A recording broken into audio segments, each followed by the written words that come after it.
l'enregistrement.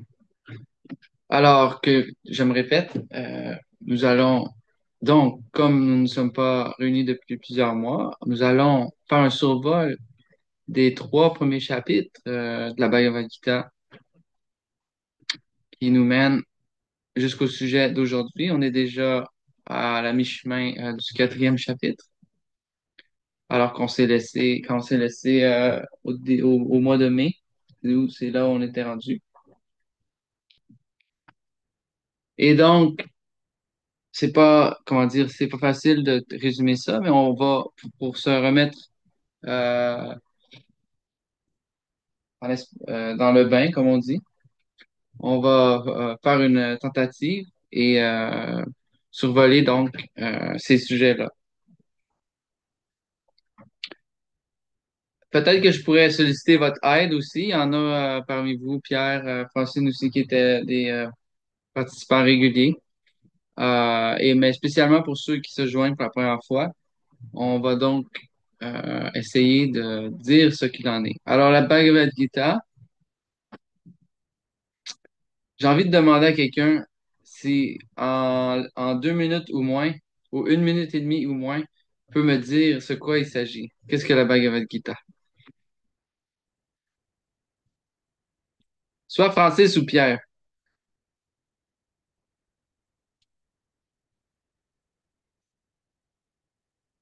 Il va falloir que je vous mette en spot. Pierre, vas-y, allez-y.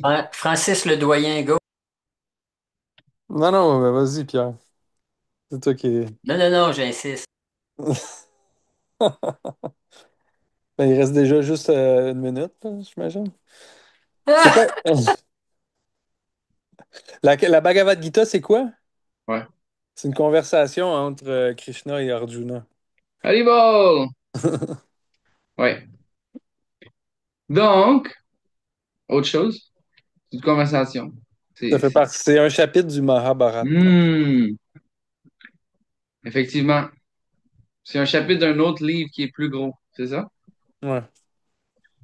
Alors, le Mahabharata, c'est la description de l'histoire du monde il y a 5 000 ans, alors que s'affrontaient deux familles ennemies dans une grande guerre fratricide.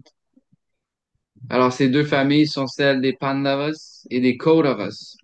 En réalité, ce sont une seule même famille qui sont nés de deux frères différents. Donc, ils sont cousins. L'un sont nés de Dhritarashtra, les autres sont nés de Pandu. Et pour des motifs politiques variés, ils se sont donc développés une rivalité. Et entre autres, les Kauravas ont tenté de tuer à plusieurs fois les Pandavas. Les Pandavas euh, sont constitués de 5 frères, dont l'un d'entre eux est Arjuna. L'un d'entre eux est également Yudhishthir et les autres sont Bhima, Sahadev, j'allais dire Nalakuva, Sahadev et Nakula. Et donc, le récit de la Bhagavad Gita, et qu'est-ce qu'il y avait de spécial avec les Pandavas, c'est que ils étaient les héritiers du trône de Delhi, autrefois qui s'appelait Hastinapur. Et cette ville d'Hastinapur était le foyer de de l'empereur de Bharat, le trône de l'empereur de Bharat. Bharat, ça veut dire aujourd'hui, ça veut dire l'Inde, mais dans un sens plus large, ça veut dire la terre. Donc, Mahabharat, ça veut dire la grande Bharat, la terre, cette planète, la terre. Euh, et donc, autrefois, cet empereur qui était localisé à Delhi, il gouvernait sur le monde entier. Alors, avec l'avancement de l'époque moderne, on a vu se multiplier les nations. Il y a de plus en plus de pays et les pays sont de plus en plus divisés. Euh, Toutefois, il y avait un seul empereur qui gouvernait les autres rois à une certaine époque. Et donc, cette bataille qu'on assiste dans le Bhagavad Gita, c'était pour le trône, autrement dit pour le royaume du monde entier, quoi. Et avec dans une série d'événements qui ont mené à cette guerre, les Kauravas ont finalement, les Pandavas ont pas eu le choix de déclarer la guerre contre leurs frères, leurs cousins, et ils se sont enlignés face à face sur le champ de bataille à Kurukshetra. Ça, c'est pas très loin de Delhi, quelques heures de train. Donc voilà. Alors, c'est ce qui est expliqué dans l'introduction, entre autres, et le premier chapitre. Le premier chapitre est une description très dramatique, si je peux dire, théâtrale, des différents opposants qui sont sur le champ de bataille. Euh, et toutes les plus grandes personnalités du monde étaient présentes. Et ce qu'il y a de spécial, bien sûr, avec les Pandavas, c'est que eux étaient les amis très intimes de qui? Krishna. Krishna, Shri Krishna, Yadava Shrestha, le meilleur de la dynastie des Yadu, le grand prince héritier de Dwarka. Alors, ça, ce sont des désignations historiques, mais bien sûr,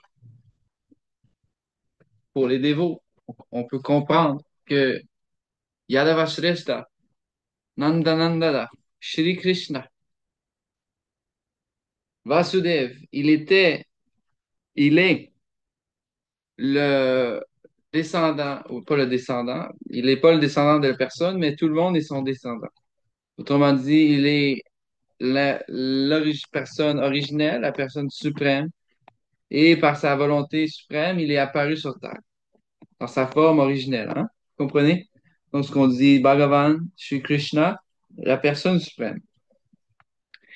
Et très peu, bien que Krishna se soit mis visible aux yeux de tous, très peu savaient qu'il était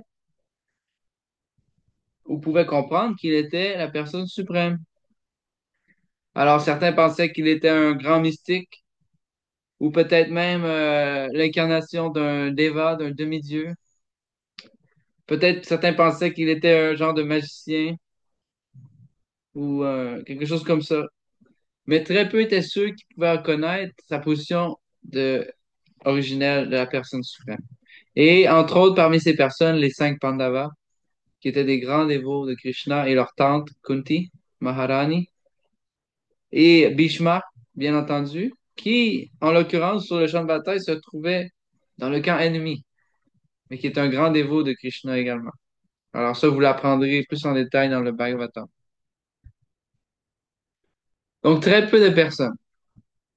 Mais Arjuna, bien sûr, il est l'ami de Krishna avant tout, mais il comprend, il peut comprendre qu'il est la personne suprême aussi.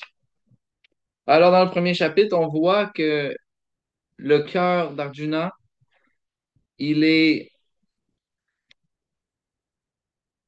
comment on dit ça? Il est transpercé par le doute et par la peur, parce que il se voit confronté à ses amis, à ses cousins, à ses oncles, à ceux qui ont été ses gourous, et il est, il est ébranlé, il est incapable de se convaincre de combattre, de tuer ces personnes.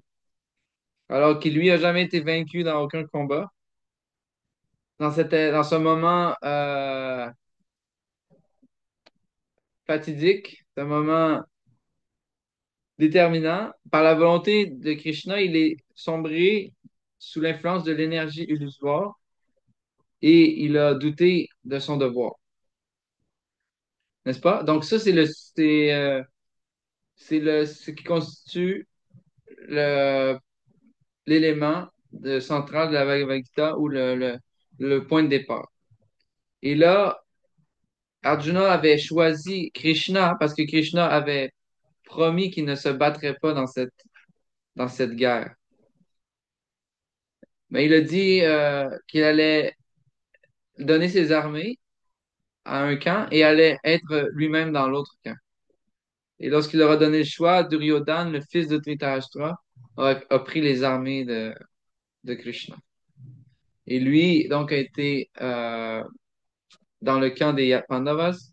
Et Krishna a accepté d'être le conducteur du chariot de Arjuna. C'est pourquoi vous voyez toujours sur la couverture qu'il y a Arjuna et le prince et son chauffeur Krishna.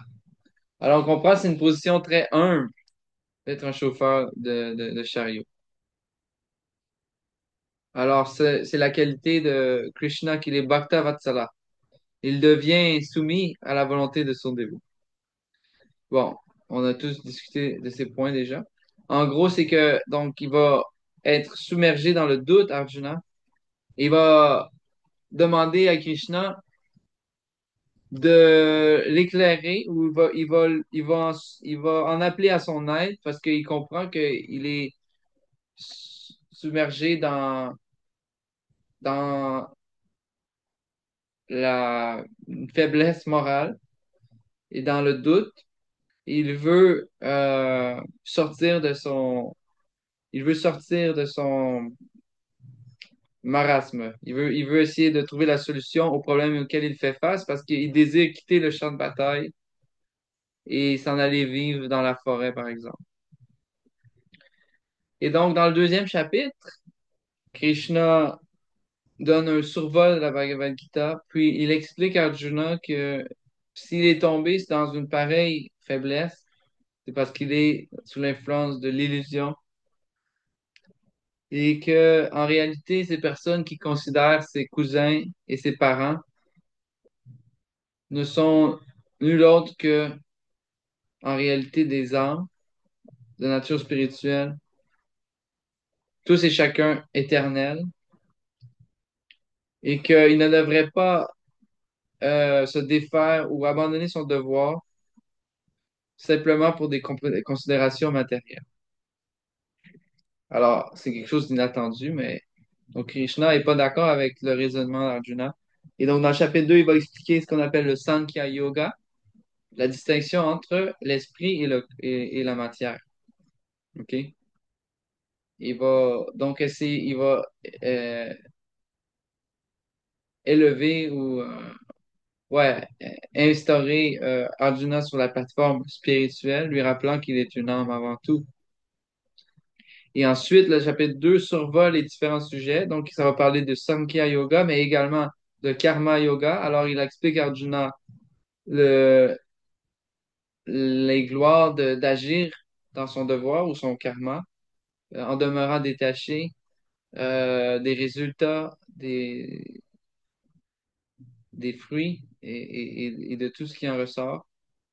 Et il va en parler éventuellement de ce qu'on appelle Buddhi Yoga, que on apparente, nous les dévots, et que Prabhupada explique comme étant une autre explication du service dévotionnel, le Buddhi Yoga, d'agir pour le plaisir du suprême.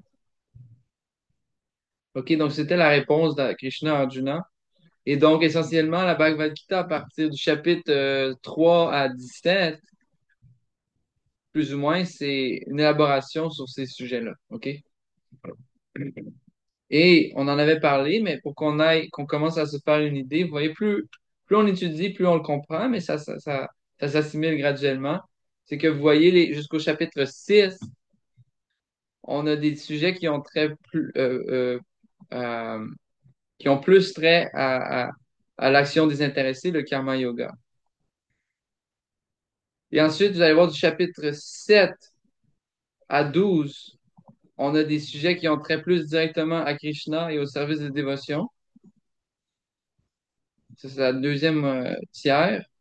Puis du chapitre 13 à 18 ou 13 à 17, c'est des sujets qui ont plus rapport à la connaissance en tant que telle, Jnana Yoga. Vous voyez, les gunas, euh, les branches de la foi, bon, la nature et la conscience, etc. Donc, grosso modo, les sujets du karma, du jnana et de la bhakti sont couverts à différents endroits. Mais comme on l'étudie sous le refuge de Srila Prabhupada, on peut comprendre que la véritable conclusion de la Bhagavad Gita, c'est quoi? C'est le service dévotionnel. Ah, c'est pourquoi que Krishna il est l'orateur de cet enseignement. Donc, le troisième chapitre. Donc, est-ce que vous avez suivi jusqu'ici tout le monde? J'ai pas perdu personne en chemin. Euh, Au troisième chapitre, littéralement, ça s'appelle Karma Yoga. Ça veut dire que dans ce chapitre, on apprenait, Krishna incite Arjuna à faire son devoir coûte que coûte et de demeurer détaché des résultats qui peuvent en venir et d'observer son devoir comme un principe irrévocable.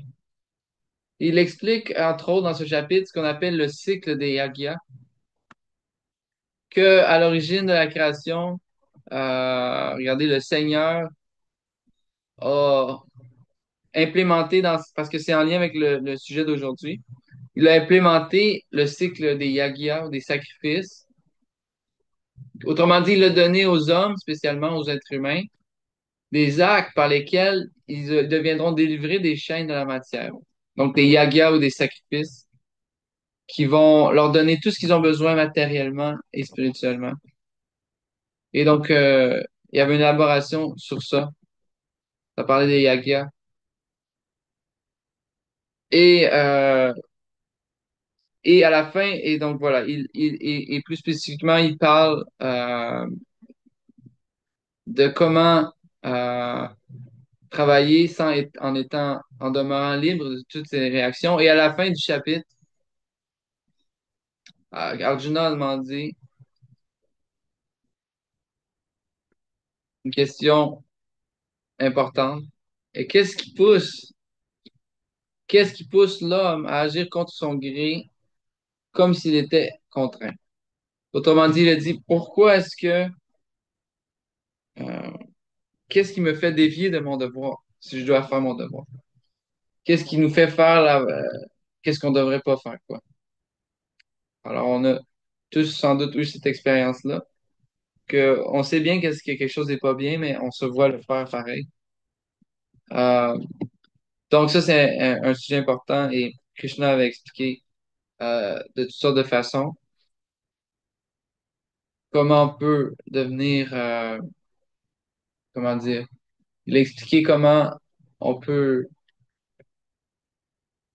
combattre cet ennemi qui nous habite, qui est la concupiscence ou le désir matériel. OK, donc ça, c'était le chapitre 3. Et dans le chapitre 4, il va y avoir une élaboration sur les mêmes sujets.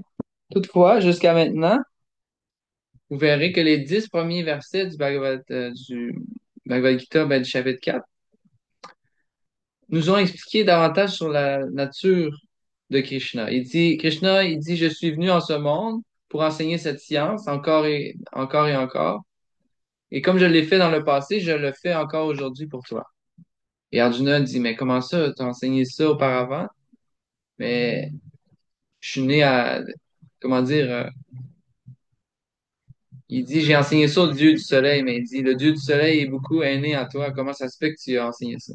Bon, Krishna a expliqué sa nature transcendantale. Il dit que je reviens toujours en ce monde, mais que euh, je me souviens de toutes mes apparitions. Alors que toi aussi, en tant qu'âme, tu te réapparais encore et encore, mais la différence, c'est que tu peux pas t'en rappeler. Et il en dit une phrase importante que euh, celui qui comprend quelle est la nature de l'apparition de Krishna puis de ses activités spirituelles transcendantales, il va être délivré de la matière. OK. Donc là, encore une fois, je passe très vite, mais c'était le sujet. Et des textes les derniers, des textes qu'on a lus, c'est-à-dire jusqu'à 24, OK, de 11 jusqu'à 24.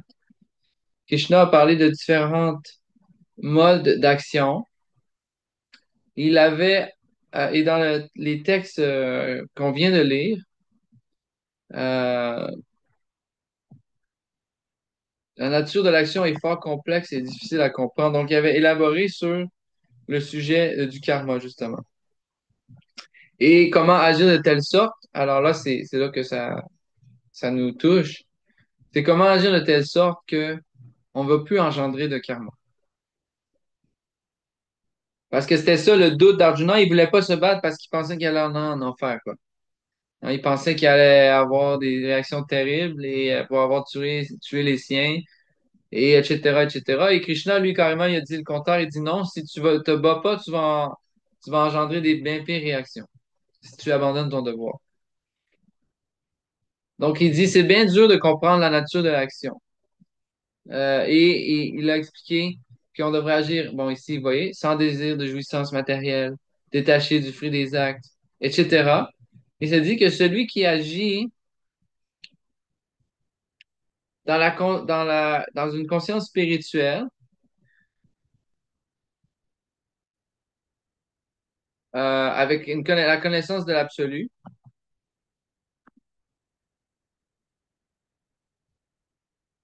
pour cette personne-là, ses actions se fondent dans l'absolu, dans la transcendance, OK? Et le verset 24, qui était donc le dernier qu'on avait étudié, ça dit que dans l'action spirituelle ou l'action dans la conscience de Krishna,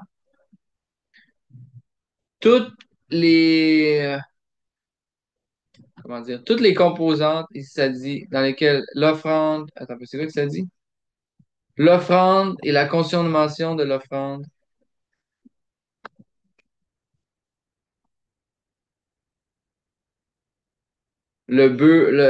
pardon, le beurre, le feu, l'âme spirituelle, ce qui est offert, l'être suprême.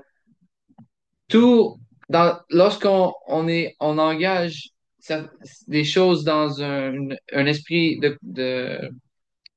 en ayant connaissance de l'absolu, alors ces choses-là regagnent leur qualité spirituelle. Pour vous donner un exemple, la plus simple, c'est que lorsque on cuisine, qu'est-ce que tous les êtres humains ont généralement, il faut qu'on cuisine. C'est considéré matériel, mais si, en sachant le propriétaire suprême de tout, et que c'est pour qui on cuisine pour les sens spirituels du Seigneur, alors tout revêt un caractère spirituel. Les ustensiles dans la cuisine, la- les ingrédients, le feu, le four, vous comprenez? Donc ça spiritualise ces choses qu'on considère matérielles, qui en réalité sont de la même origine que le monde spirituel, vous comprenez? Euh, Autrement dit, matière et esprit, ce sont deux catégories, mais qui viennent d'une même source. Et Krishna peut transférer, comment dire, il peut rendre quelque chose de matériel spirituel et vice-versa. Comme un ingénieur peut créer avec l'énergie électrique, il peut créer de la chaleur ou il peut créer un réfrigérateur. Il peut créer du froid. C'est juste manipuler l'énergie de différentes façons. OK, donc là où on est rendu, c'est ici et on continue. Donc, est-ce que j'aimerais bien vérifier si j'ai pas perdu personne. Est-ce que vous avez des questions jusqu'ici? Est-ce que ça vous aide à cerner qu'est-ce qui se passe? Et est-ce que vous avez d'autres points ou des commentaires? Ben, c'est très bien. C'est un bon survol, c'est clair. Pour ceux qui nous rejoignent, ce serait peut-être bien d'avoir l'avis. Ouais, Rémi, ça fait beaucoup assimiler. C'est quoi ton... Non, c'est correct, c'est bon, là. J'ai pris des notes, OK. beaucoup de choses après à discuter, mais le, l'o- l'overview est correct. Donc, c'est OK. bon.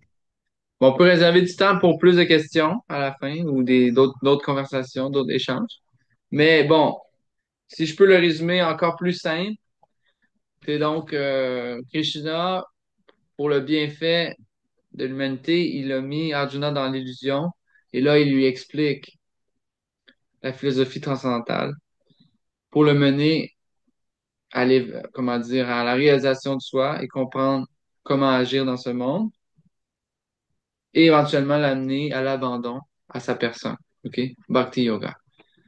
Et c'est le cheminement que nous tous, on doit faire. Donc, c'est pour ça que c'est important puis que c'est relevant, c'est pertinent pour nous tous parce qu'on est tous, on sait tous pas vraiment qu'est-ce qu'on devrait faire. Ou en tout cas, comment dire, de façon intermittente, on sait pas quoi faire. Ou on est dans des situations où on a l'impression qu'on fait une chose ou l'autre, on va faire la mauvaise chose, etc. Alors Krishna, il nous devient comme notre guide à nous tous. Donc il s'adresse à Arjuna, mais au fond, il parle à nous tous. Hmm? OK. Donc je pense que les sujets, de toute façon, vont s'éclaircir eux-mêmes à mesure qu'on lit. Voyez, lui, mettons, Parvava Vigraha Prabhu, lui, il lit les petits livres. Alors, ça, c'est bien aussi pour commencer. Alors, euh, j'avais un désir, moi, de lire quelque chose de suivi ou de plus... Parce que, comment dire, les petits livres, on peut les lire, mais la Bhagavad Gita, c'est plus costaud, puis comment dire, c'est beaucoup de choses à développer. Donc, je me disais que c'est intéressant d'aller dans ce livre-là, puis de voir si on peut mieux le comprendre, etc. Bon, ça fait déjà 2 ans, je pense, ou peut-être même 3 ans. Puis regardez, on est juste au quatrième chapitre. Donc, il y a de la matière à, à développer. Et on verra. Ouais, c'est ça. On verra, mais éventuellement, ça peut amener dans le Bhagavatam aussi, ceux qui sont intéressés, etc.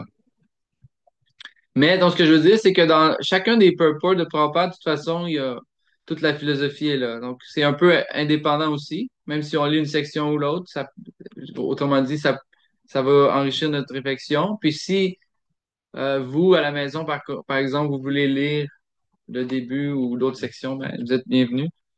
Donc, voilà. Donc, on va commencer. Et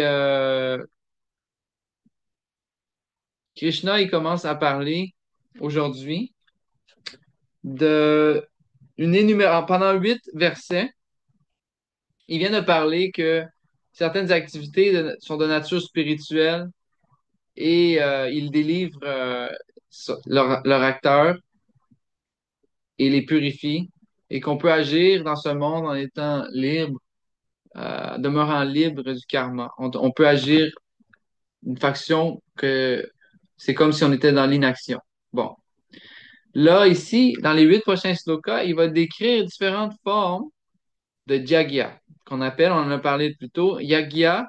Alors, pour ceux qui ne savent pas, le fameux JN ici, là, c'est du diacritique, ça s'appelle, c'est des caractères académiques, si je peux dire. Ça se prononce comme un GN, c'est comme Gya. En sanskrit, Yagya. OK? Donc, ça, vous allez le revoir encore et encore. Yagyena. Yagya, ça réfère à sacrifice. Alors, il va parler de différentes formes de sacrifices qui sont prescrits et qui sont observés par les humains, par les hommes, dans différents contextes. Alors, on va commencer comme ça. Puis d'habitude, qu'est-ce qu'on fait? C'est que, on va lire le verset, chacun notre tour, on va lire, on va réciter le sanskrit, puis on va lire pas nécessairement les synonymes, mais juste les traductions et puis les temps reportés. Et on se relaie. D'habitude, on lit un, deux ou trois paragraphes chacun. Et puis, c'est ça. Vous voyez mon écran, oui? OK. Très bien. OK. Donc, je vais passer la parole. Si Pierre, il veut commencer. On est au texte 25, c'est le chapitre 4 et c'est Krishna qui parle. Oups. Euh, OK. Tu le fais pas une première fois pour la prononciation? Ah oui, c'est ça, je le faisais, hein? C'est ça, hein? Pour nous Mais, juste mais nous là, guider. je suis sûr que vous êtes rendu full développé, là. Vous seriez capable. Bah ouais, mais quand même, c'est bien. OK. OK, vous pouvez répéter après moi.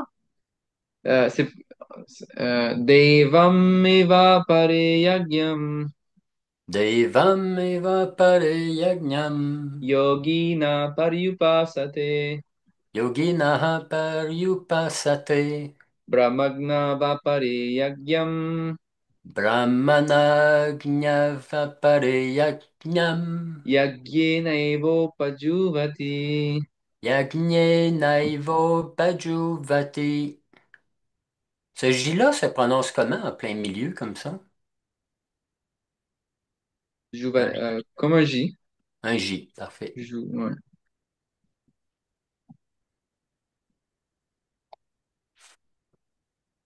OK, allez-y. Traduction. Certains yogis rendent un culte parfait aux dévas en offrant divers sacrifices et d'autres en les offrant dans le feu du Brahman suprême. Comme nous l'avons vu plus haut, l'homme qui agit conformément au principe de la conscience de Krishna est le plus parfait des yogis, des mystiques. Mais il y a des gens qui préfèrent faire une oblation au déva ou au Brahman suprême, l'aspect impersonnel de Dieu. Selon la nature de leurs auteurs, ces sacrifices se présentent sous différentes formes, mais cette diversité est superficielle car en réalité, tout sacrifice est destiné je vais changer, est destiné à satisfaire le Seigneur suprême, Vishnu ou Yagna. Yagna. On peut regrouper les diverses formes de sacrifice en deux grandes catégories, le sacrifice des biens matériels et le sacrifice qui a pour objectif la connaissance spirituelle. Les dévots de Krishna sacrifient tous leurs biens matériels pour satisfaire le Seigneur suprême, quand d'autres sacrifient leurs possessions pour plaire aux dévas, Indra, Vivasvan, etc., et obtenir d'eux un bonheur matériel et éphémère. Les impersonnalistes, eux, sacrifient leur identité en fusionnant avec le Brahman impersonnel. OK, Francis? OK. Les Devas sont des êtres très puissants, à qui le Seigneur délègue l'administration de l'univers matériel. Lumière, chaleur, pluie, etc. C'est donc à eux que les hommes avides de biens matériels rendent un culte, selon les rites sacrificiels védiques. On appelle ces adorateurs des Bhavishva. Oups, j'ai une autre ligne qui rentre. Attendez. Al- On appelle ces adorateurs des Bhavishvaravadi, car ils croient en plusieurs dieux. Quant à ceux qui vénèrent l'aspect impersonnel de la vérité absolue et considèrent les dévas comme des... Attends un peu. Quant à ceux qui vénèrent l'aspect impersonnel de la vérité absolue et considèrent les dévas comme des êtres éphémères, ils sacrifient leur individualité dans le feu suprême et mettent un terme à leur existence propre en se fondant dans l'absolu.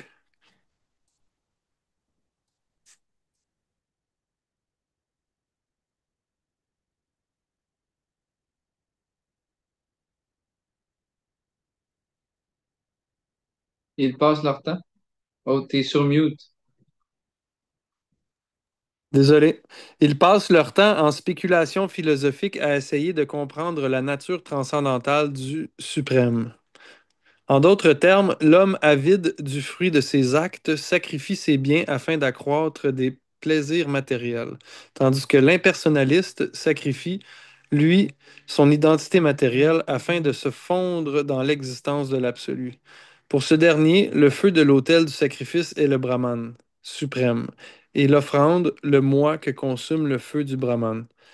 Le dévot de Krishna, lui, a pour modèle Arjuna. Il sacrifie tout pour la satisfaction de Dieu, ses biens comme sa personne, et jamais ne perd son individualité. Il est le plus parfait des yogis. Merci, merci. OK, Francine? Ok, je vais dire le verset. Shrotranin. Ok, celui-là, il est pas facile. 26. Shrotradinindrayanye. OK. Voilà. Shotra dinin dia din année. Mon Dieu. Non, je suis pas à Ça- bonne place. Oui, c'est ça. Oh oui, c'est à la bonne place. Oui, OK. C'est juste. Veux-tu le reprendre, s'il te plaît? Oui. Sh- Shro- Shrotradinindrayanye. Shotra dinin dinya yane. Oui, Samya Magni Shujuvati. Sanyam nane judu yati. Shabdadin Vishayananya. Sadyadin nishana yana. Indriyagni Shujuvati. Indriyani suju yati. OK. Traduction. Euh, la traduction. Certains, les purs brahmacharis, sacrifient l'audition et les autres sens dans le feu du mental maîtrisé. D'autres, les chefs de famille, menant une vie réglée, les objets des sens dans les feux des organes des sens. Teneur et portée. Je l'ai reporté les membres des quatre divisions de la société humaine, le brahmachari, le janasta, c'est ça, jansta, Grihasta. le, le grihasta, le vanashprasha et le sannyasi sont destinés à devenir de parfaits yogis ou spiritualistes. La vie humaine, contrairement à la vie animale, où tout gravite autour de la satisfaction des sens, a pour but la perfection spirituelle. Perfection que les quatre ordres de la société permettent graduellement d'atteindre. Les brahmacharis, les étudiants qui ont été confiés à un maître spirituel authentique, apprennent à maîtriser leur mental en s'abstenant de tout plaisir matériel. Ils n'écoutent rien d'autre que ce qui a trait à la conscience de Krishna. L'écoute étant à la base de toute compréhension, le pur brahmachari s'adonne entièrement à l'exercice du Hare Namanaskartanam. Chanter et écouter les gloires du Seigneur.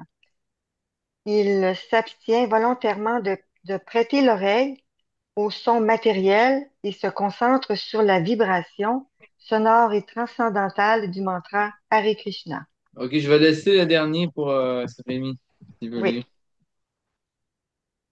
Quant au Gryhastha, le mariage et la vie familiale lui donnent droit à certains plaisirs matériels, mais il n'en use que de façon très restreinte. L'homme est en général attiré par les plaisirs charnels, l'intoxication et la consommation de chair animale. Mais le chef de famille menant une vie réglée ne se livre pas sans restriction à ces plaisirs, qu'ils soient sexuels ou autres. Le mariage fondé sur les principes religieux est le propre de toute société civilisée, car il constitue le moyen de restreindre les activités sexuelles. Cette maîtrise de soi est une autre forme de yajna, car le grihasta sacrifie ainsi sa tendance à jouir des sens pour la cause d'une vie plus élevée, une vie spirituelle. Merci, merci. Ok. Aomagyanti Mirandasya Gyananjana Shalakaya Saksurum Militam Yena Tasmai Shri Gurave Namaha Shri Chaitanya Manobishtam Stapitam Jena Bhutale Chayam Rupa Kalamahyam Dadati Swapadantikam Nama Om Vishnu Padaya Krishna Prestaya Bhutale Shrimate Bhaktivedanta Swami Iti Namine Namaste Sarasvate Deve Gauravani Pracharine Nirvishesha Shunyavadi Paschatya Deshatarine Jaya Shri Krishna Chaitanya Prabhu Nityananda, Shri Advaita Gadadhar Srivasadi Gaura Bhaktavrinda. Hare Krishna, Krishna Krishna, Hare Hare, Hare Rama, Rama Rama, Hare Hare. Panchakalpatarubhyascha Kipasindhubhyacha Etanam Pavanebhyo Vaishnavibhyo. OK. Donc,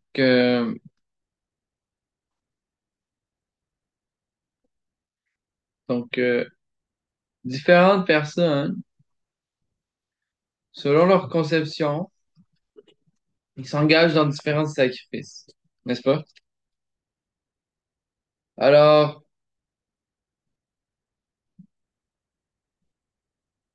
dans le, dans notre, c'est expliqué que,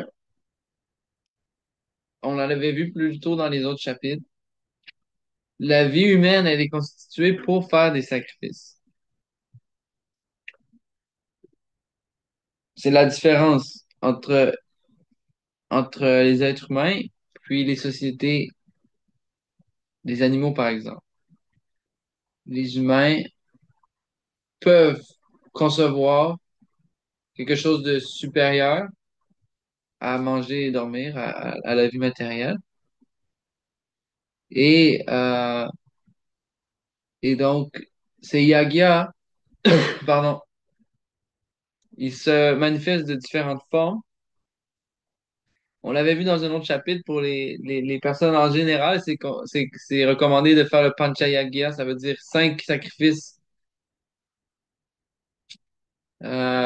continuels ou perpétuels.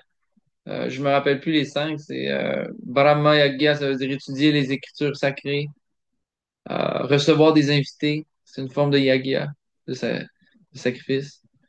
Euh, Offrir faire des offrandes aux ancêtres, etc.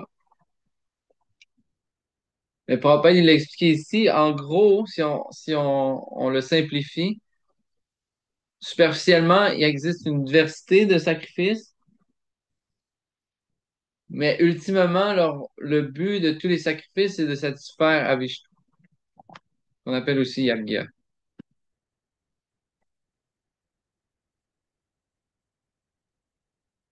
Euh, donc, sacrifice, c'est lorsqu'on, bon, ça le dit, mais c'est lorsqu'on sacrifie quelque chose. Autrement dit, on restreint notre jouissance, on restreint notre récréation pour quelque chose de supérieur, n'est-ce pas? Donc, la vie entière d'un dévot de Krishna, c'est un sacrifice. Parce qu'il désire utiliser cette vie humaine pour devenir le parfait agent de Krishna. Hein, Prabhupada l'expliquait dans le verset, il donne toutes ses possessions matérielles au Seigneur et il donne son identité même parce qu'il s'identifie comme un serviteur de Krishna, mais il perd jamais son identité. Alors, c'est conscience de Krishna ou le service dévotionnel, euh, c'est une forme développée de sacrifice. Vous comprenez? Autrement dit, les sacrifices qui sont formels ou qui sont des rituels prescrits dans les Védas, simplement, ils nous amènent au point où ce que on se voit, ils nous amènent au point où ce que on désire se sacrifier, mais en réalité, c'est pas un sacrifice, c'est notre position constitutionnelle. Donc ici, Krishna, il évalue, il parle de différents yogis ça donne à différents yogis ou personnes transcendantalistes ou autres qui s'engagent dans différentes yagyas. Les premiers qui mentionnent Daivam Yagyam, ça veut dire que certaines personnes en ce monde adorent les Devas. Devas, ça veut dire quoi? Ce sont les demi-dieux ou les Devas. Devatas. Alors, quelqu'un peut expliquer brièvement qu'est-ce que sont les Devata? Hmm, Ce sont ce sont ceux qui tournent, qui font tourner l'univers, ils ont été responsabilisés par Krishna pour faire la pluie, pour faire l'eau, pour faire le feu et satisfaire les besoins matériels des hommes. Peut-être pas. Exactement. Merveilleux. Donc, Alors, après ça, on peut penser, ah, ben, c'est des contes de fées, quoi. Ça n'existe pas, tu sais. Alors, c'est libre à nous, mais dans les Écritures, c'est clairement expliqué que, il n'y a rien qui est laissé au hasard dans la création. Et notre expérience, c'est qu'on voit que tout est tellement régi exactement, quoi. Hein? La pluie, elle tombe, le soleil se lève, la lune se lève, l'air est disponible, les rivières sont là, la terre est là. Alors, faut être quand même assez audacieux pour penser que c'est gouverné seulement par le hasard, quoi. Au contraire, lorsqu'on voit que des ressources sont disponibles, c'est parce il y a quelqu'un en charge. Alors, après, on dit, mais elles sont où? Je les vois pas. OK, mais imagine, est-ce que la fourmi dans ta chambre, elle a conscience de ton existence? Pourtant, t'es assez visible, mais elle, par rapport à sa perception de l'univers, elle peut pas comprendre que tu existes. Comme là, en ce moment, il y a des petites mouches dans la pièce, OK? Donc, ils entendent sûrement qu'est-ce que je parle, mais pour eux, c'est juste des tremblements terribles dans les terres, quoi. Vous comprenez? Donc, c'est une question d'échelle. Les devas, ils sont à un niveau d'existence beaucoup plus sophistiqué, beaucoup plus éthérique, beaucoup plus élevé. Et ils résident, déjà, d'une part, ils résident sur d'autres systèmes planétaires, personnellement. Hein, il y a tellement d'étoiles dans le ciel, on peut comprendre qu'ils sont pas toutes vides. Et d'autre part, ils existent, mais en plus, ils n'existent pas sur le même plan grossier. Par exemple, leur corps est pas fait de comment dire, de carbone et d'H2O et tout, tu vois. C'est pas fait des éléments, des 5 éléments grossiers. Au contraire, ils sont faits d'éléments subtils. Alors, ils ont beaucoup plus de, de possibilités et vous comprenez, ils peuvent agir à plein d'endroits en même temps. Alors, ils ont beaucoup plus de capacités que nous, c'est évident. Et pourtant, ils sont quand même des êtres individuels, mais ils sont mis en charge de pouvoirs spéciaux, comme Rémi disait. Étant donné leur service dévotionnel dans les vies passées et leurs austérités, etc., ils sont mis dans des postes privilégiés. Parce que ça prend quelqu'un pour régir la nature, quoi. Hein, donc ça, c'est ce qu'on appelle les devas. Euh, donc ça dit que certains yogis ou certaines personnes adorent les devas en leur offrant des sacrifices. Ils sacrifient les biens matériels.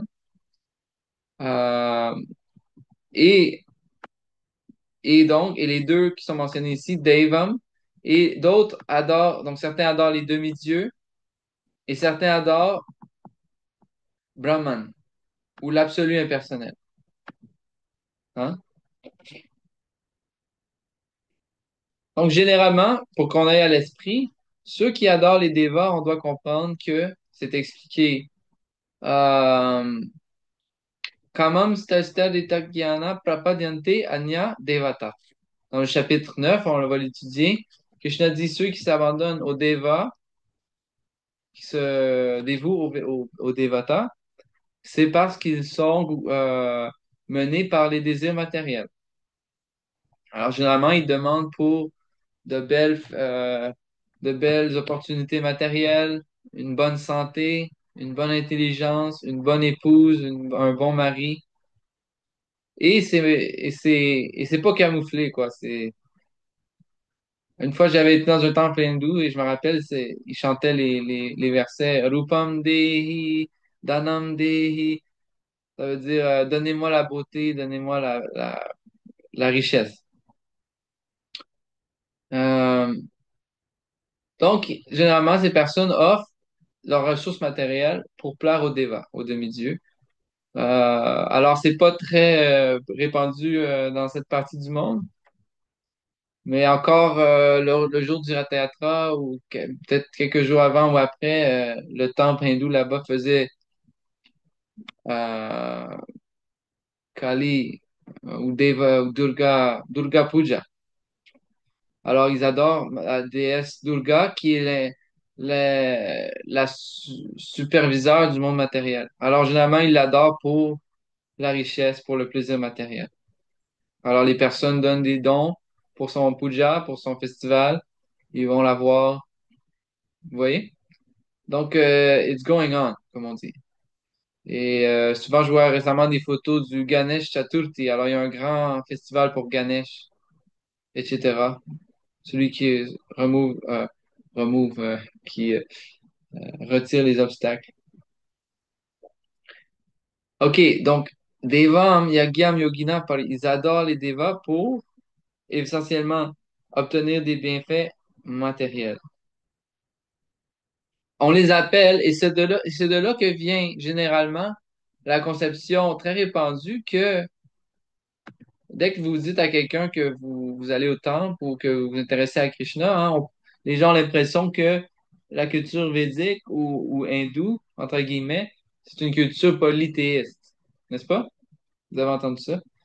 Alors ici, c'est écrit que, Prabhupada explique, ces adorateurs, on l'appelle Bahu Ishvarvadi, car ils croient en plusieurs dieux. Pour eux, les dieux, en tant que tels, sont plus ou moins que des instruments pour leur plaisir personnel. Et ils croient qu'ils ne voient pas vraiment la distinction entre eux, ils voient juste qu'ils peuvent s'adresser à eux pour obtenir différentes choses. Ils vont pas nécessairement concevoir qu'il y a une personnalité suprême qui les gouverne toutes. Hein? Donc, c'est ce qu'on appelle Bhavishvarvadi, ceux qui suivent la théorie qu'il y a plusieurs Ishvara ou plusieurs dieux, hein, que nous on appellerait polythéistes. Mais on le comprend à mesure qu'on étudie la Bhagavad Gita, que les Devatas peuvent seulement agir dans la mesure où ils sont sanctionnés et mis en puissance par le Seigneur suprême. Ils ne peuvent pas par eux-mêmes donner des bénéfices à quiconque,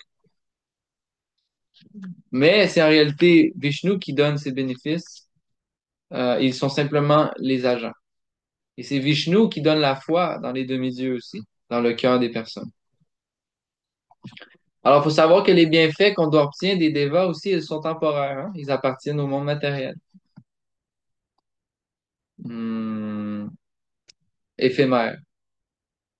Parce qu'eux-mêmes sont sujets aux lois de la nature. Bien qu'ils vivent, selon nos calculs à nous, vivent pendant des dizaines et des centaines de millions d'années, ou des milliards d'années, eh bien, ils demeurent sujets aux lois de la nature. Ils prétendent pas, ils peuvent pas prétendre à l'immortalité, et eux le savent aussi. Donc, ils ne peuvent pas nous octroyer l'immortalité. Donc, et en deuxième temps, Krishna dit, Brahmagno appare yagyam. Certains offrent sacrifice dans le feu du Brahman impersonnel. Ah oui, Rémi, il y avait une question. Oui, juste rapidement pour comprendre la situation entre Krishna consciousness et enfin la conscience de Krishna et les hindous. C'est-à-dire que les hindous, pour eux, ils pensent que Vishnu, c'est l'être suprême, c'est ça?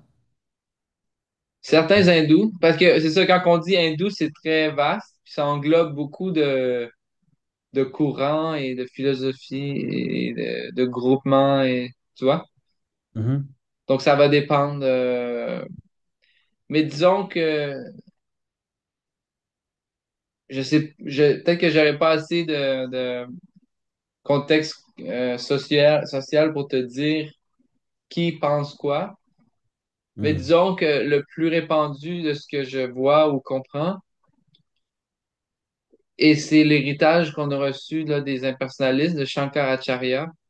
Alors, je te donnerai pas tout le contexte là, immédiatement, mais pour eux, tous les devas sont des formes, des manifestations, et parmi eux, Vishnu sont des manifestations dans des formes temporelles ou matérielles de l'absolu qui, lui, est sans forme, qui est le Brahman. OK? D'accord. Tu me suis? Donc, chez l'hindouiste, ils vont dire, oh, everything is one. OK? Donc, c'est l'héritage qui a découlé au fil du temps, qu'on appelle le Mayavad, la philosophie Mayavada. Ça veut dire que ils prennent la forme de Vishnu comme, un peu comme notre forme à nous. Autrement dit, il est le fruit d'une combinaison des qualités matérielles et il est sujet aux lois de la nature. Mhm. Bien qu'il soit un Dieu bien puissant, il le considère comme étant en charge de du maintien de l'univers. C'est le Dieu de la protection, par exemple, Mhm. quelque chose comme ça. Il le considère à l'égal des autres demi-dieux, souvent. D'accord. C'est ce que j'ai compris, ouais. Et donc c'est là la différence majeure. C'est on ne peut en aucun cas considérer que le Brahman, Vishnu sont indépendants de Krishna. Donc c'est pour nous, c'est une offense, n'est-ce pas? C'est-à-dire que il y a Krishna et Vishnu est un avatar de Krishna en lui-même. C'est Est-ce que ça. j'ai bien compris? C'est ça. Après, oui. Donc, faut comprendre, il n'y a pas de différence entre Vishnu et Krishna en tant que tel. Ils sont une seule et même personne. Toutefois, comme tu le dis, ils se manifestent différemment. Donc, pour la philosophie Vaishnava, du Bhagavatam, Vishnu, effectivement, est la cinquième expansion par rapport à partir de Krishna. OK? Ok, merci.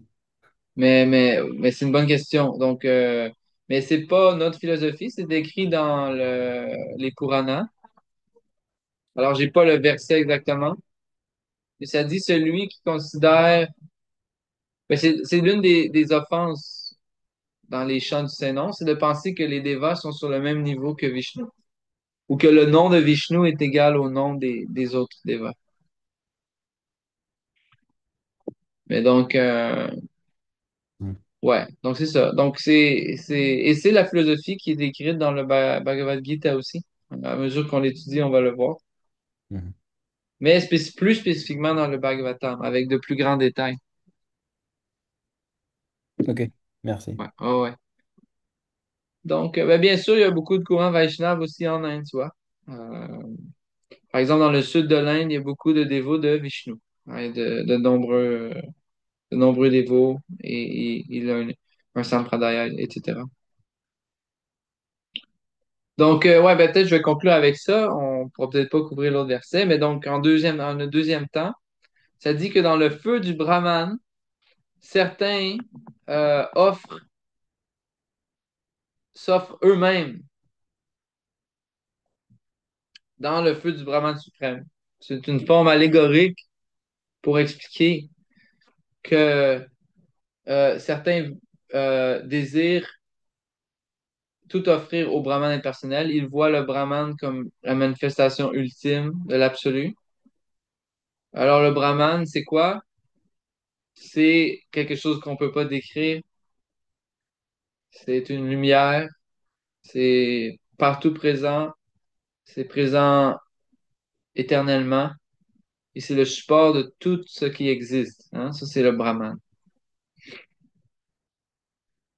Alors, c'est généralement ce que les yogis, par exemple, ou en tout cas à l'heure actuelle, et beaucoup de spiritualistes conçoivent comme l'absolu. Hein, l'unité parfaite, la non-variété, l'existence éternelle. Et donc, c'est comparé ici, Krishna dit, ils s'offrent eux-mêmes dans le feu du Brahman. Ça veut dire, ils désirent arrêter d'être individuels pour se fondre dans le Brahman.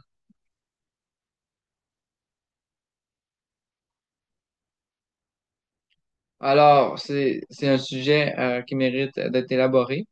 Mais donc, c'est cette voie que suivent beaucoup de transcendantalistes.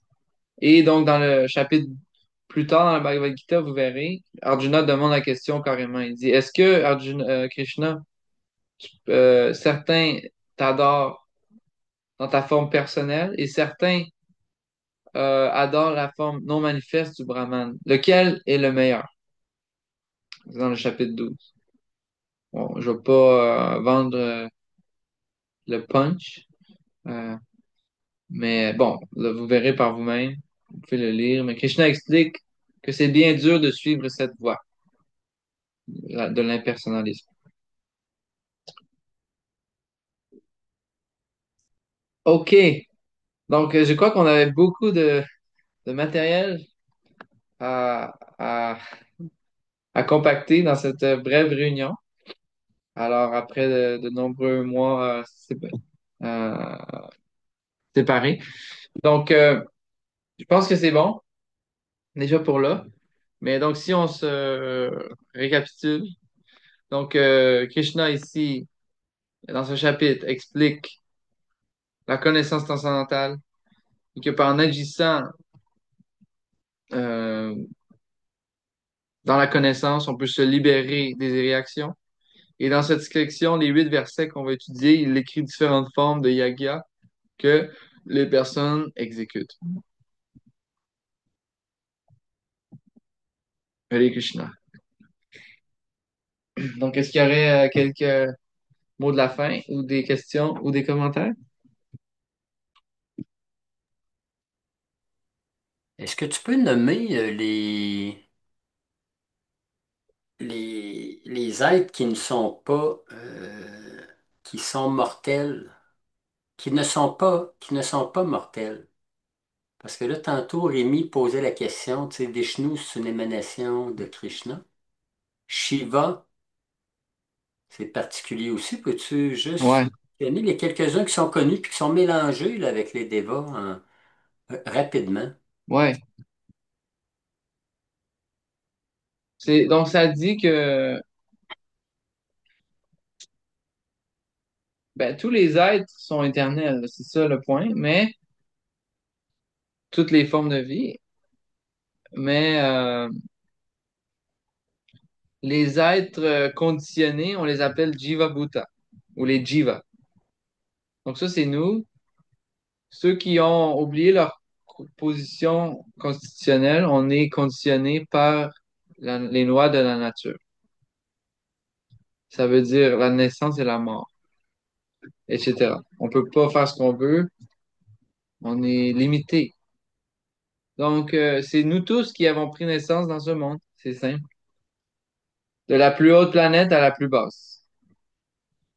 Tout est, tout le monde est sujet à la naissance et à la mort, la vieillesse. Euh, mais donc, relativement parlant, les dévas, eux, vivent soit pendant des milliers, des centaines de manus, des milliers d'années, des centaines de millions d'années, ou même ils peuvent vivre ceux qui sont, par exemple, dans les plus hautes régions, par exemple à Brahmaloka. Le Seigneur Brahma, lui, vit pour la durée de l'univers en entier. Et quand c'est sa nuit, alors le monde terrestre où on est, lui, est dévasté. Hein? Donc, mais lui, en gros, il vit pour toute la duration de l'univers. Le- et similairement, tous ceux qui sont avec lui. Mais quand l'univers se termine, ils vont généralement retourner dans le monde spirituel ou redescendre, quoi. Mais bon, en gros, ils doivent changer le corps. Euh, donc, donc, il y a simplement Krishna, quand il vient dans ce monde, il vient dans son corps originel. Donc, il y a simplement Krishna qui peut faire ça. Et quand il vient avec ses associés, eux sont aussi sur le même plan que Krishna. Par exemple, les Pandavas sont des associés éternels de Krishna. Donc, ils viennent avec lui et pour accomplir son lila, ils sont sur le même plan transcendantal.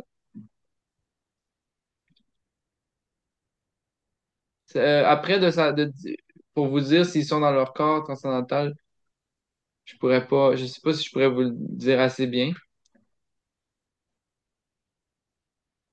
Mais l'idée, c'est que ils sont, euh, ils sont eux aussi éternellement parfaits et ils viennent pour pour exécuter les lois de Krishna.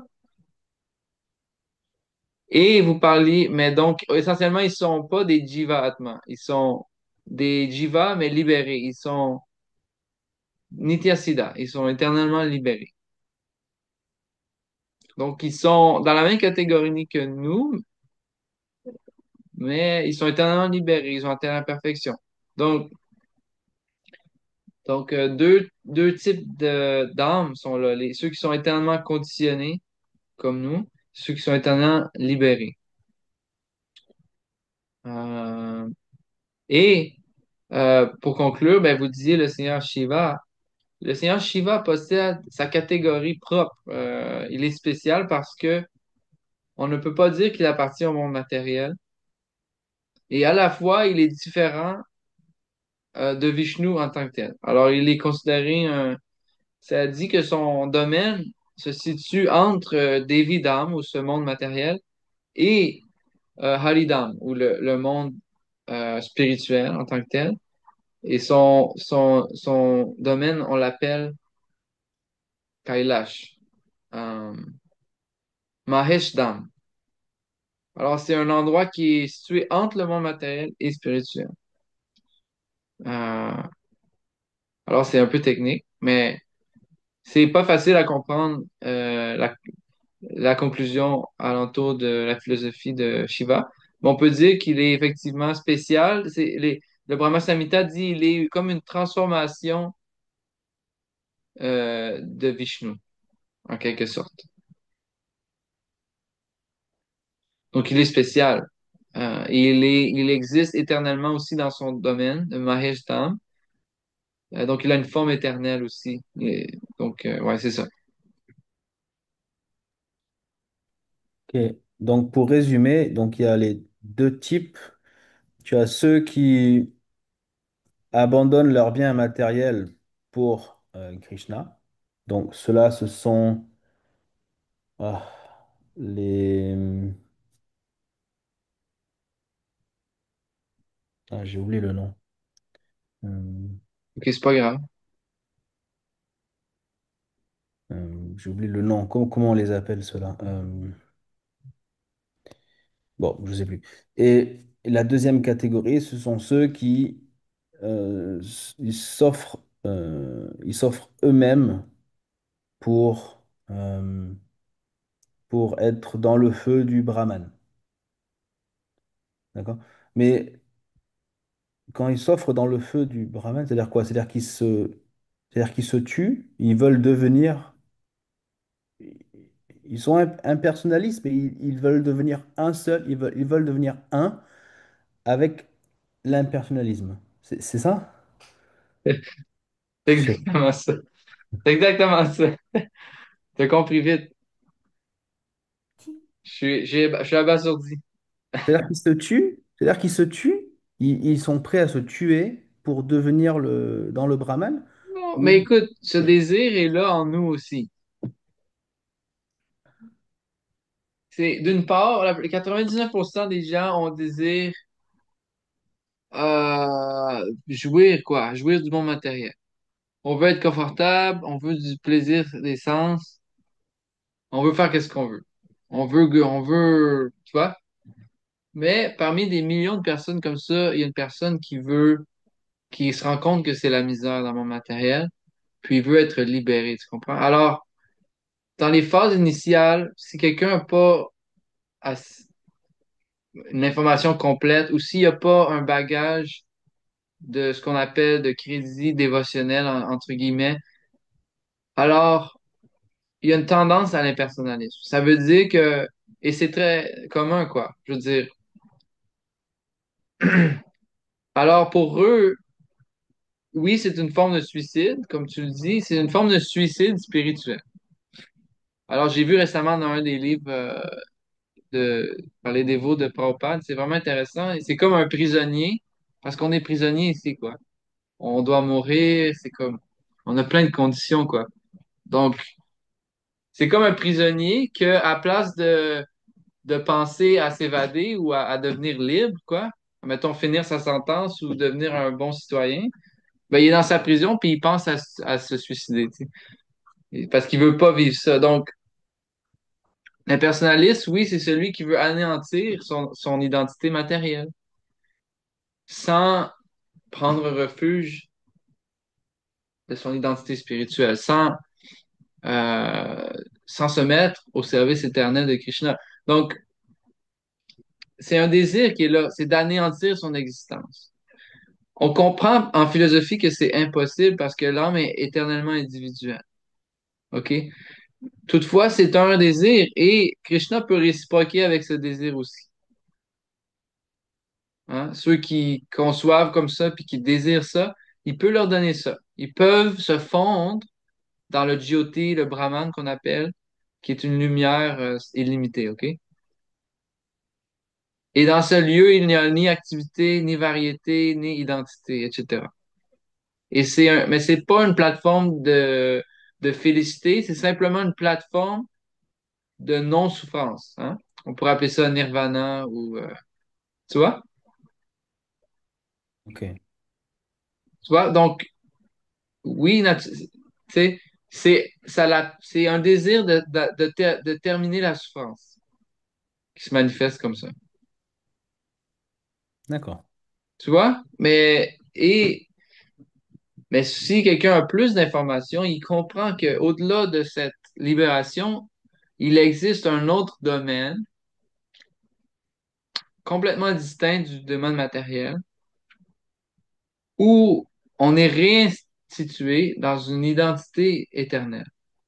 Et dans ce domaine, Vaikuntha, on vit dans un perpétuel festival de félicité sans limite dans le service du Seigneur.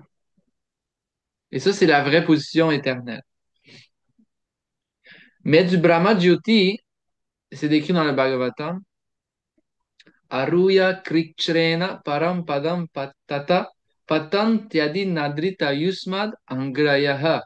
Ça dit qu'avec de nombreuses austérités, de nombreuses yagyas, de nombreuses cultivations du savoir, par de nombreux efforts, une personne peut se hisser à la plateforme de la libération, le Brahman.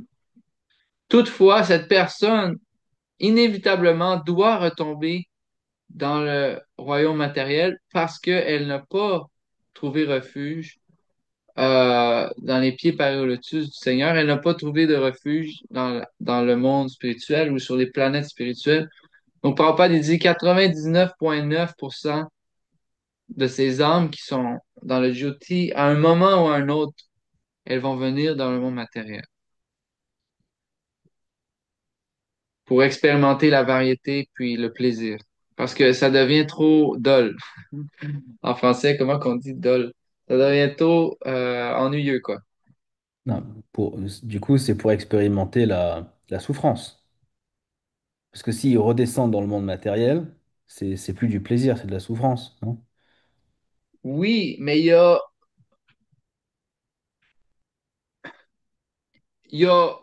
un, il y a une façade, il y a un rideau d'énergie qu'on identifie comme du plaisir parfois. Ce que je veux dire, c'est qu'il y a une forme d'expérimenter une variété. Tu as une identité, tu as des relations. Je veux dire, c'est pas qu'il n'y a pas de plaisir, c'est pas l'idée. Il y a du plaisir dans le monde matériel. Mais euh, pour une quantité de plaisir très infime, on doit souffrir de façon illimitée, tu vois. D'accord. Alors, oui, un plaisir, on peut pas dénier. Mais il est de nature pervertie, éphémère et en comparaison très infime par rapport à la souffrance, tu vois, et ouais. Donc, ils viennent pour expérimenter le fait d'exister, d'être une personne, tu vois. mais d'une façon illusoire parce qu'ils n'ont pas établi leur lien dans le service dévotionnel, tu vois? Ils sont quand même sur au début, ils étaient sur la plateforme spirituelle. C'est-à-dire qu'ils ont atteint la plateforme spirituelle, ils ont atteint Krishna. Donc ils sont avec lui dans le Vaikuntha. Et ils ont épuisé leur dharma, hein, c'est ça? Et Non, non. Ces personnes à qui on réfère, c'est celles qui sont situées dans le Brahman. Alors, le Brahman, c'est la région marginale, OK? C'est le lieu où il n'y a pas de variété. C'est un jyoti, c'est comme les rayons du soleil, tu vois? C'est une grande lumière infinie qui baigne tout le monde spirituel et matériel. Et c'est une situation marginale. Et dans ces rayons, elles sont constituées d'une infinité d'entités vivantes. Alors, on appelle le Brahman ou le Brahma-jyoti. Et toutefois, ceux qui atteignent Vaikuntha, comme tu le dis, ceux qui vont vivre auprès du Seigneur sur une planète spirituelle, eux ne reviennent jamais. Ah, d'accord. Moi, j'avais pas compris le. Donc, ceux qui sont dans le Vaikuntha, ils reviennent pas. Ceux qui sont dans le Brahman, donc ils sont dans une plateforme un peu là, dull, comme tu disais, donc juste lumineuse en quelque sorte. Et eux, ils viennent dans le monde matériel. Ok. Et c'est leur chance à eux, quand ils sont dans le monde matériel, de réaliser que non, il y a Krishna, il y a Vaikuntha, pour se réorienter bon, vers la vérité absolue. Exactement. Ok. Ça pourquoi le Seigneur se manifeste. Hein, il le dit dans le début du chapitre 4. D'âge en âge, je me manifeste pour rétablir le dharma. Hein, donc, ce monde matériel, son vrai but, c'est de ramener les gens à Vaikuntha au monde spirituel. Mm. Ok, merci. Ouais. Merci, Rémi. Alors, c'est l'héritage intellectuel de l'Europe. Hare Krishna. OK. D'autres d'autres points avant qu'on finisse? Question? Oui, ben, OK, bien vite. ben J'ai rapidement. passé mon heure. Vas-y. Ah, OK. Ben, c'est juste pour rajouter quelque chose par rapport à ce que tu as dit, parce que c'est comme la radiance du Brahma Jyoti, dans le fond, c'est comme euh, c'est la radiance, dans le fond, du monde spirituel du corps de Krishna. Oui, oui. Vaikun- Autrement dit, c'est comme à l'extérieur, mais c'est juste comme en chemin vers ça, mais c'est comme si tu te rendais pas. Ouais. C'est C'est ça? ça. C'est Ouais. pas. J'avais déjà entendu que je me souviens plus sûrement Veda, là, mais c'est comme si tu essaies d'aller sur la Lune, mais tu te rends, si tu t'en vas dans l'espace puis tu reviens pas, tu te rends pas à la Lune, ben, ou sur une autre planète, ben faut que tu reviennes, t'as pas le choix. Fait que c'est Ouais. ça un peu le Brahmajyoti, c'est comme si t'es comme à mi-chemin, mais t'es juste dans la lumière, mais pas t'es pas rendu. En tout cas, c'est ça. Ouais. C'est une bonne analogie, c'est ça. T'as pas le choix de revenir. Donc, tu dois atterrir Ouais. sur le monde matériel. Merci. Merci beaucoup. Ouais, Krishna. OK, c'est bon? Oui. Allez, Krishna, merci beaucoup de vous être joint à nous. Alors, on pourra lancer la discussion, à savoir si on peut se rencontrer un autre jour. Est-ce que parmi vous, il y a des préférences pour si jamais on doit changer, par exemple,